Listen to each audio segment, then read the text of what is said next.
SIR করতে এলে ছাটা জুতো দিয়ে মেরে গ্রাম থেকে বের করে দেওয়ার নিদান তৃণমূল নেতার। এসআইআর কার্যক্রম ঘিরে ফের বিতর্কে তৃণমূল। বাঁকুড়া শহরে জেলা মহিলা তৃণমূলের ডাকে আয়োজিত কর্মী সভা থেকে বিস্ফোরক মন্তব্য করলেন বাঁকুড়া টাউন তৃণমূল সভাপতি ও জেলা পরিষদের সদস্য শিবাজি ব্যানার্জি। তিনি বলেন, যারা এসআইআর করতে আসবে তাদের ছাটা আর জুতো দিয়ে পিটিয়ে গ্রাম থেকে বের করে দিতে হবে। তার এই মন্তব্য ঘিরে রাজনৈতিক মহলে তীব্র প্রতিক্রিয়া। মঞ্চে উপস্থিত ছিলেন জেলা পরিষদের সভাধিপতি অনসুয়া রায়, রাজ্যের প্রতিমন্ত্রী জ্যোৎস্না মান্ডি ও একাধিক তৃণমূল বিধায়কও। শিবাজির বক্তব্যে কেউ আপত্তি না তোলায় বিরোধীরা প্রশ্ন তুলেছে, এটাই কি তৃণমূলের সরকারি অবস্থান? বিজেপির পাল্টা দাবি, এসআইআর সম্পূর্ণ হওয়ার পরে ভুয়ো ও রোহিঙ্গা ভোটারদের নাম বাদ যাবে, তাই ভয়ে তৃণমূল নেতারা উন্মত্ত মন্তব্য করছেন। বিজেপি নেতৃত্বের অভিযোগ, 2026 সালের পরাজয়ের আশঙ্কাতেই তৃণমূলের এমন আতঙ্ক। 1 ইঞ্চি জায়গা এই পশ্চিমবাংলা বাড়িতে এর বায়না দিবে না, এটা আমার দৃঢ় বিশ্বাস। এই বায়না বাড়ি থেকে বেরোবে, আর ওই বিজেপিরা যারা এসআইআর করতে যাবে তাদেরকে বলবে যে এখানে দাঙ্গা লাগাতে আসবেন না, এখানে অশান্তি লাগাতে আসবেন না। এই শান্ত বাংলা, উন্নতির বাংলাকে যিনি নষ্ট করতে আসেন, যোগ্য জবাব ছাটা এবং জুতা দিয়ে পিটাবেন আর গ্রাম থেকে বার করে দিবেন। দেখবো সুভাষ বাবুরা আমার দল যান আর ব্লক ওয়ানে যান। হারিয়ে তো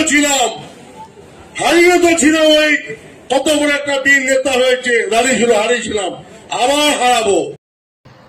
তৃণমূল কংগ্রেস যখনই কোনো সাংবিধানিক কোনো কাজ হয় তখনই তাদের মাথায় দুষ্টু বুদ্ধি খেলে কিভাবে দাঙ্গা লাগানো যায়। আর তাই আজকে এসআইআর নিয়ে বিভ্রান্তি ছড়ানো হচ্ছে। এটা বিজেপির ঘোষিত কর্মসূচি নয়, আর বিজেপির নেতাদের কাজও নয়। এই কাজ করবেন নির্বাচন কমিশন এবং তাদের যে সমস্ত আধিকারিক আছেন, বিএলও আছেন, তারা করবেন। আর তাতে তৃণমূলের গাত্রজ্বালা হওয়ার কিছু নেই।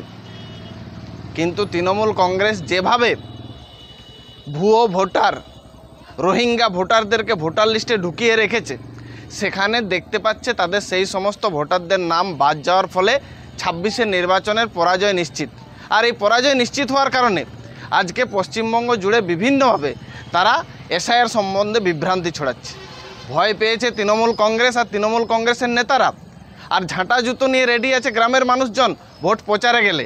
এসআইআর তৈরি হচ্ছে একেবারে সংবিধান মেনে এবং নির্বাচন কমিশনের তত্ত্বাবধানে। তাই বিজেপির নেতাদের গালাগালি না দিয়ে তারা তাদের ওই ধরনের অনুপ্রবেশকারী রোহিঙ্গা ভোটারদের কোথায় রাখবে সেইটা নিয়ে চিন্তা করুক।